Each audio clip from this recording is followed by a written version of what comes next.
Locked on target.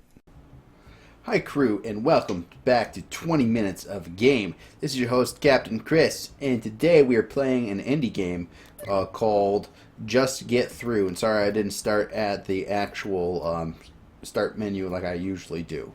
As you can see, this game is very minimalistic. However, that is very deceptive, okay, because this game is very... Well, it has the same gameplay loop, but man, have I got a treat for you guys today. I really like this game. So first off, it comes default as black and white. I did get a special code as press to unlock all of these, but again, I wanted to show, like, I just don't like doing that type of thing. So, so you can just do the different unlocks here to see, and you get these through chests you find while playing the game, and you can customize how the whole game looks. And I like realistic and Game Boy a lot, or Game Bay or whatever, as well as real.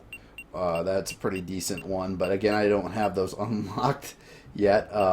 So I'll just go with light beige through this playthrough because I think it looks like, again, this game is very deceptive. That's one of the things that I don't understand about this Retrofix, the game developer, is it looks like this meh game when you look at the presentation, but then when you actually get into the game, it's a phenomenal game. But we'll get into that. So I really like this idea. It's one of those games that have infinite replayability. So without further ado, let's get in. Let me summarize this. This is a 2D platforming game that generates the levels sporadically, randomly, or you can play custom levels. There's also daily seeds, and then our seeds of levels, or you can play the same levels over and over again for speedruns. You have online high scores for all of the modes, as far as I know, and it even has a level creator. So that's what it is, and there'll be traps, and each level gets progressively harder and longer and more complex, and you'll see exactly what I mean through this playthrough, or not playthrough, but this 20 minutes of game. So without any further ado, 20 minutes of game, engage! All right, there we go, and for this, let's do classic run. And I will die before the 20 minutes, and then at that point, I want to show you afterwards. But basically, it showed me that this is where I go, the warp portal. You get 10 lives and 10 dynamite to start off. One of my critiques is I'm playing this on the DualShock 3, like a lot of my platformers that I play. But to throw dynamite and to change the aim of my dynamite, I have to actually switch it back over to my mouse, which controls the camera. So if you're watching this Retrofix, one of the primary things that I would like you to do is to add so your left thumb or right thumbstick on your controller will dictate and emulate the mouse movement. So every level you get perks, and these are all randomized. So I wanted to get no damage from falling walls, and that's not the worst. Oh, good. The actual spikes are behind me. See that line there? That's a flag. That's a checkpoint. So let's go here. And let's get here. And as you can see above here, you can't double jump on the same wall. So you have to go above that. I'll use this to illustrate the point. You see how this wall is losing pixels, right? Come on, anytime now. I should probably wait till I get full. Yes, fully destructible environment. You can do that to any wall on the map, except there's one up top right. You see it's kind of like an iron plating symbol. You can't destroy the ones with the iron plating, but you can do that to any block in the map by jumping and hitting it up top, throwing grenades, whatever.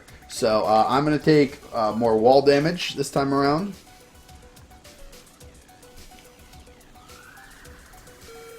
Alright, that's starting. It shows me the path. And right now, again, these levels are super easy. So not a problem here at all with these. Oh, I wanted to show you a plaque when I get to them. There was one in that episode, but I already touched. I'd already touched the end. Oh no! Oh, pff. Glad I got that flag. Oh man, that almost killed me. I almost went up there. I did not see that. That's another thing, is sometimes I miss the traps, not because I'm not paying attention, but because they blend in so well.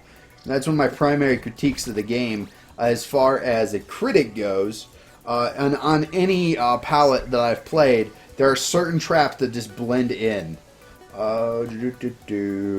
Reduced trap wall damage. Yeah, because I don't want rocket traps or rocket shooting things. Good. Oh, good. It actually puts a whatchamacallit in view, and you can climb on this wire stuff. Oh darn! There goes my achievement for getting to level 10 without a death, which I still haven't gotten, but I'll get probably other. Yeah. So. There's the only store in this game was found right here, so that's why Loremaster is going to get such a bad score in the end. A stone destroys the dominant cucumber, or a dominant cucumber. So basically, like, they're little derpy things, but they're really funny type things. Press K to kill yourself. I'll probably do that at another time. Actually, let's go ahead and do that. No, I can't do it while it's loading. Well, let's see if that's true. Yep. You can auto-die by doing that. I've not got that hint before. So that's good to know. Press K on the keyboard to kill yourself. So if you have a cat crawling on your keyboard, you've got the power. You pretty much win. Let's do... Wow, this is hard. These are all good. Let's do improve your compass. As you can see, the levels are getting longer and a little bit more complex as we go.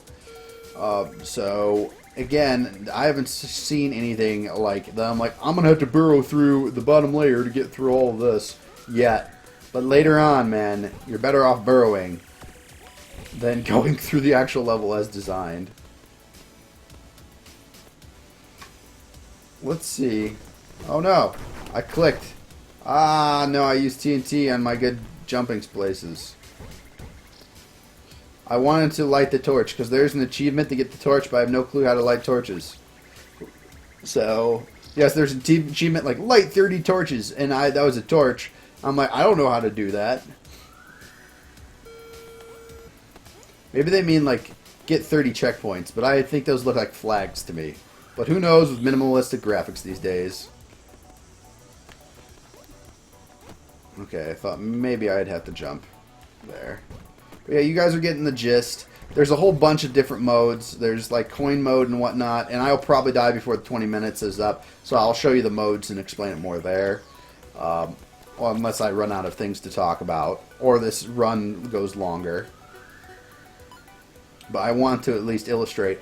But yeah, there's leaderboards, weekly leaderboards, monthly leaderboards. I don't know if there's daily leaderboards. I haven't checked that out. But I mean, if you're a warrior, this is the game for you, and I'll get more into that when we get to the end of the review.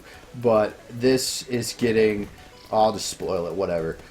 This is getting a perfect 10 on the warrior, because once you get into the ability of going like the later levels, this is just ridiculously fun as a warrior. As it gets more and more difficult. Although you think that it's not possible, it is possible. Yeah, it is possible. This is more of a possible jump. Whatever. We're getting dart throwers now. I think at around 10, it starts adding shotguns, which are a barrel of fun. Okay, so here's what I have me talk about choices. Later on, what I would do is just, well, I'll just show this. Instead of going through those traps like a mook, it's probably a little bit slower, but you can bypass it by creating your own path. And that's one of why I think I rate this on creative as so high, is there's no set paths in this game. You can pretty much destroy and do whatever. I can see you. What a jerk. I'm not going down there. Why would you checkpoint for that? Whatever. Oh, and when I die, my destroyed bricks stay at the same place. This game is not hard. You're just not very good. Okay, maybe it is hard. Not yet. Later on, it's hard. I don't sprint, so let's just do longer spawn protection. Like a boss.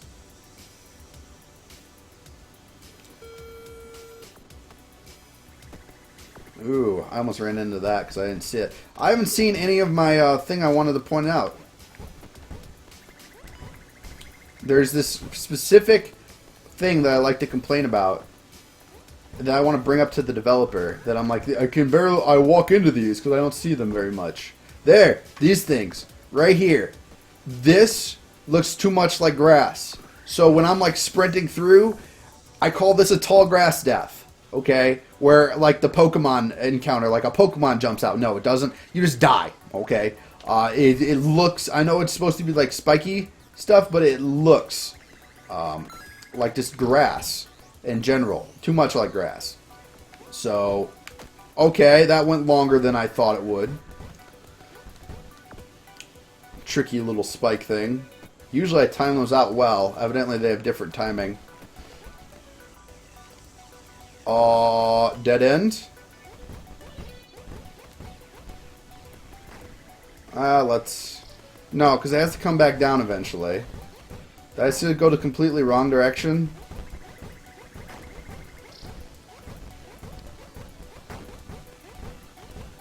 Come on, there has to be some down.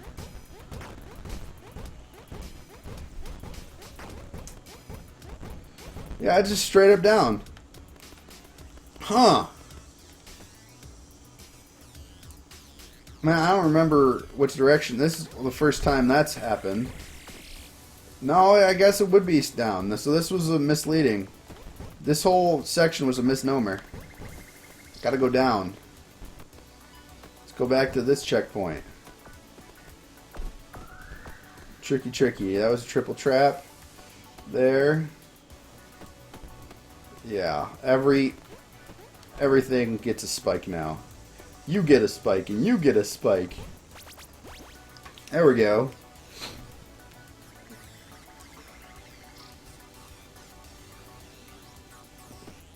That's why it's important to pay attention to this video. Unlike me, who's like, I'm doing a commentary, whatever. I can figure it out. Usually, oh my gosh. You jerk spike thing.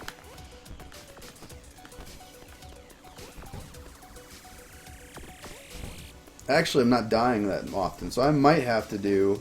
how about this? I will look at the different game modes after the timer goes off, if things go worse. You are allowed to monetize recordings of this game. Good to know, because I'm monetizing it right now. Because, yeah, I didn't check for that first.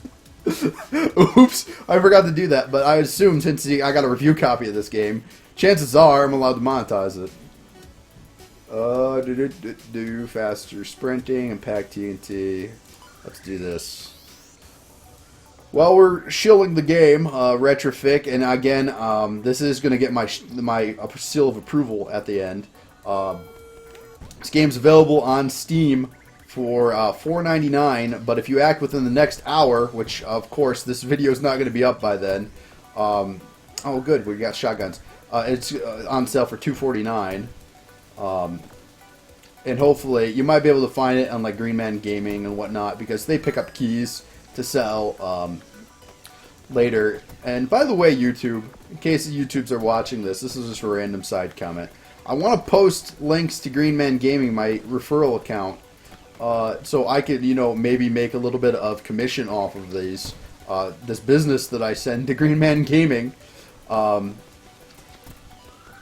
want those links to work in this, but sorry, let's get focused on this review. But again, I think you get the gist of it. The levels get harder and harder. More traps are added at various levels. Shotguns are now added, which are my bane later on. A few more levels we're going to get... Oh my... That was rude. Oh, I missed my jump. Missed my jump, but luckily I survived. Whoa, I got lucky there. All right. Now we're looking into getting a little bit more complex. This is when the game gets real good in my mind. Whoa, man, sniper dart. That was a good shot. I'll give you that. Gotta wait for the dart to go. No, man. And the destructible environments are actually a danger to you because I could actually get myself stuck down here. You know what I mean? Like, and then not be able to do anything and just have to kill myself.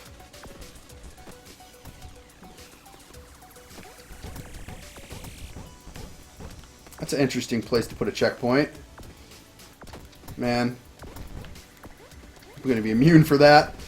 I'll waste a life, whatever.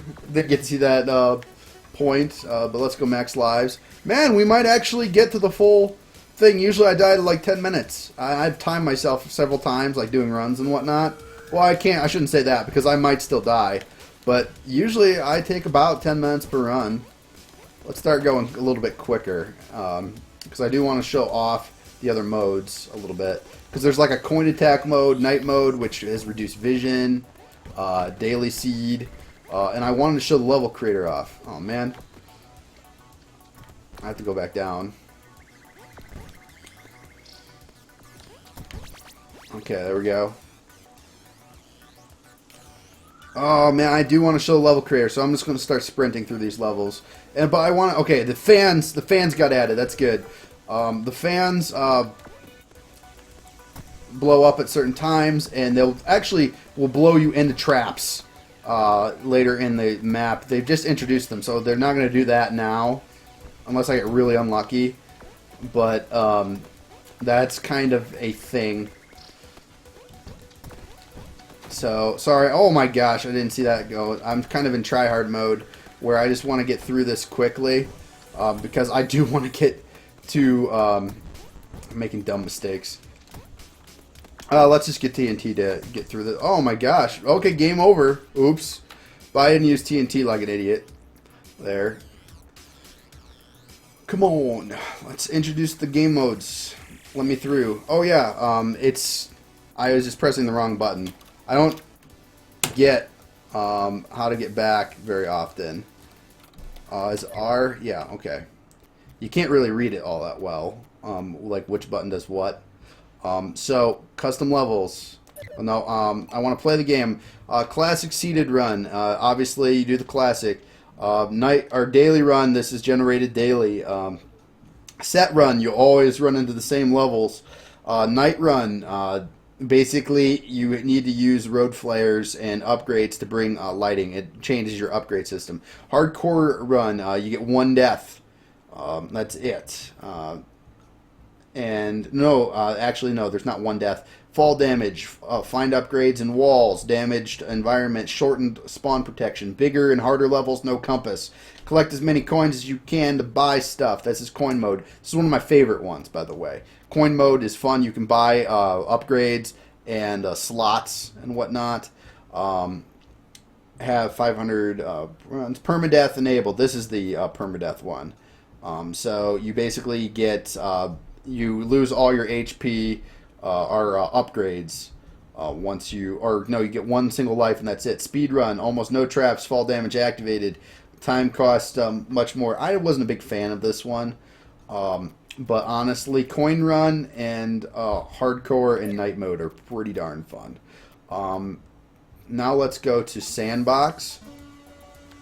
And I just wanted to show you a little bit about this. And this is the best done with the mouse. So I'm going to put my controller down. You have no clip mode. You can carve out levels with the middle mouse button and dragging. It randomizes stuff. You scroll through here to place objects. And place traps. This is a slot machine. Doors, which I didn't get to show off. You can go from this door to this door and it will portal. You can charge fees to get by in coin mode. But basically the portal, it will open up right there. And sometimes he does troll things, like makes a trap that insta-kills you at the end of it. It's randomized to do that.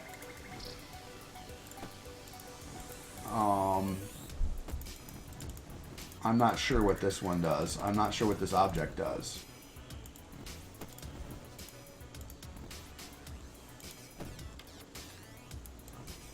Oh, is this the? Oh, this is a boulder, cracked wall. So you can basically make it so that or falls through when you step on it.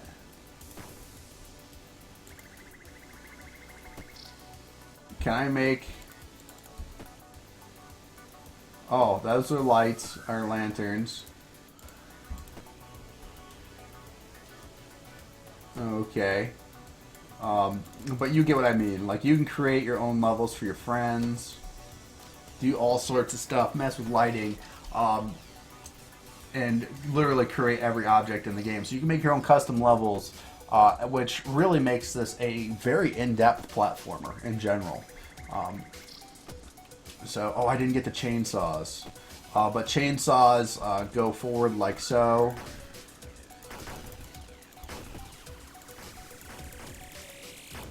I don't know how to use some of these objects. I mean, I'm assuming if I get them in-game, I will know. I've never used that one. But basically, you can save it and whatnot. Let's go ahead and save. Save, yes. Description. Derp. Well, I'm misspelling derp. Okay. Save. Yes. Oh, I didn't actually set that. And you can set these manually. So let's put the player portal here and exit portal up here.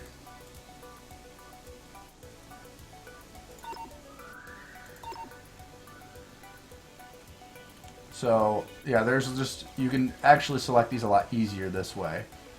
So that makes sense. And you can edit everything in the game as far as that goes. So honestly, this is a really powerful creator. I really wish you could play test it. You probably can, but I haven't figured out the controls to just play test. Oh wait, no, I'm gonna go to help real quick. And here's your controls.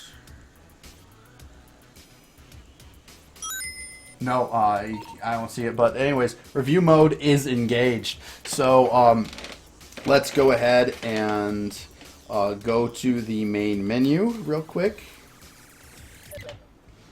And of course, you can play your custom levels from your friends and whatnot. So really, this game is available for $4.99 on Steam, and I do recommend it. But let's get into my categories review system.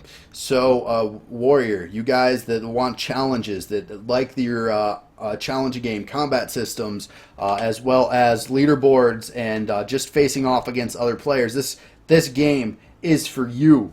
I give this a perfect 10 on just the Warrior level because, again, it scales up so dramatically. And the highest I've gotten is like level 34. Okay? And again, I've beaten Squirreltopia, which is considered to be one of the harder platforming games in general. And if I take my time and really go through it and use TNT, I barely use TNT because I'm bad like that. You can really get some challenge and customizability in this. And then creative, I give it out a 9 out of 10. Again, scoring really high in the creative skill because of the customizable builds, the fully destructible levels with fully functioning level creator, and you can make the color palettes really make this game customizable as far as what you can do. While I'm just showing this, I'm just going to show high scores and whatnot. So you can get here, it looks like the highest that you can beat is this Neo Crust dude from 63, level 63, and 1 hour and 52 minutes he got in one run to get to level 63. So that's the guy to beat. Let's get back to my system. Next we have Loremaster. This is the weakest out of all of them. If you are in games for stories and you just want to come to this game for story, the only story you're going to get are those fun little boxes. So 3 for the Loremaster, sadly. That's the lowest category here. Not much story, but again, this is a great fun game or core gameplay loop. But lore masters aren't going to have much here. Critic, as a critic, I view this as a 7. There's tight controls, consistent art style, high replayability, and all net this a lot of points. I docked a few points for not having clear enough trap destruction or indication for the tall grass Pokemon grass deaths. Oh my gosh. Those could be highlighted a little bit better. And tell you the truth, the black and white really didn't do it for me when I first introduced to this game, or got introduced. When I looked at it, it just didn't look all that appealing. I like the color palettes a lot more. And there's just little things in the game, like they don't explain to you how to unlock color palettes. That bring this at a solid 7 as a critic, as a game in general. It does little to innovate the platforming genre other than the well, I'll get more into that in the Seeker, which is next. But it does offer. This is a solid game, but is it right for everyone? No. Does it further and transform platforming? No. It's a solid entry at a 7 out of 10 for critic. Seeker 6. I'll give this a 6 because of the just innovative, destructive environments, but little in the way of new things. And the Seeker category is really for you guys just seeking new game experiences, whether new stories, new ways to play, new things to try. This game is unique enough to warrant a 6 in that category, but not unique enough that it's like, oh man, my mind's blowing. You know what I mean? I will say that it does offer some great experience if you're seeking a thrill or whatnot, which is why it gets a solid 6 out of 10. Now, finally, my completionist ranking. My completionist, you out there, you get 7 out of 10 for many color palettes you can unlock. You have to play the game here to unlock the abilities, like getting level 30, getting reached to level 10. So the game rewards you for your skill. Okay. Also, wait, did it? I want to see something. Have I been missing something? Okay, these are global scores. Never mind. So you can go right to there with that, which I didn't realize. But completionist-wise, the biggest challenge, I would say, are the achievements, which I don't want to try to screen cap, and to get every color palette in this game, which is worth it because it completely does change the look of the game between one playthrough and another. Which I wish I had time to show you guys 2 of them, but honestly, the beige is the prettiest one I have. I don't much care for the other ones, but honestly, good job on this game, Retrofix. I highly recommend this to you guys. And for the final score, dun dun dun, 42 out of 60. That is a solid game, especially for an indie game. I think, I've just started this score system, but that is going to be one of the highest indie scores you see on this show, I'm thinking. And 42 out of 60 nets it a great game rating that you should try. It's not 40 to 50 is my range for great game. 50 to 60 is a must-own, genre-defining. If you don't play this, you probably aren't a gamer. So, but it doesn't quite make it there. But it's definitely up there in the would I recommend, and is a good game that I'm going to be returning to after I get done with this review. You got it. So Retrofix, if I'm saying your name right, good job. Thank you for the review copy. And I highly recommend this game just because of all the effort you've gone through. Thank you again for tuning in to Lockdown Target Show's 20 Minutes a Game. Hope you guys liked the review, and until we meet again, stay on target.